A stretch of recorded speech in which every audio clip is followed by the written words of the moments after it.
செங்கோட்டையன் ஒரு வாரத்துக்கு முன்னாடி வரையும் அமித்ஷா தான் என்னை இயக்குகிறார், அமித்ஷா சொல்லி சொல்லி தான் எல்லாத்தையும் செஞ்சேன்னு, அமித்ஷாவின் ஆகச்சிறந்த அடிமை எடப்பாடி பழனிசாமி எல்லாம் நான் தான் அப்படின்னு வாக்குமூலம் கொடுத்தவர் செங்கோட்டையன்.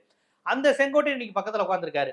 இப்போ வரையும் பாஜகவை விமர்சிக்கல, அமித்ஷாவை விமர்சிக்கல, டெல்லியை விமர்சிக்கல. இந்த செங்கோட்டையனை வைத்துக் கொண்டுதான் இந்த டெல்லியை எதிர்த்து நீங்க போராட போறீங்களா? மாநில சுயாட்சிக்காக நிக்க போறீங்களா? நீட்டை எதிர்த்து கேள்வி கேட்க போறீங்களா? புதிய கல்விக் கொள்கையை எதிர்த்து இந்த செங்கோட்டையனை வச்சுதான் பண்ண போறீங்களா? பாஜகவின் முழு பினாமியாக பிரதிநிதியாக உட்கார்ந்திருப்பவர் செங்கோட்டையன். இதை நான் சொல்லல, செங்கோட்டையனே சொல்லியிருக்காரு. நான் பிஜேபி ஆளுதான்.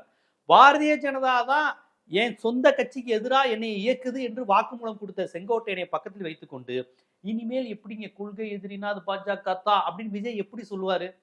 இது ஒரு அடிப்படையான கேள்வி. சரி, ஊழலை ஒழிக்க வந்திருக்காருங்க. ஊழல்னா என்னன்னு தெரியல. இவர் வாங்குற 200 கோடி ரூபாய் சம்பளம், பிளாக்ல டிக்கெட் விற்கிறதெல்லாம் ஊழல் கணக்குல வருமா என்னன்னு தெரியாது. இவங்களுக்கு ஊழல்னா என்னன்னு விஜய்க்கு தெரியாது, விஜய் ரசிகர்களுக்கும் தெரியாது. ஆனா விஜய் ஊழலற்றவர்னு இவங்க நம்புறாங்க.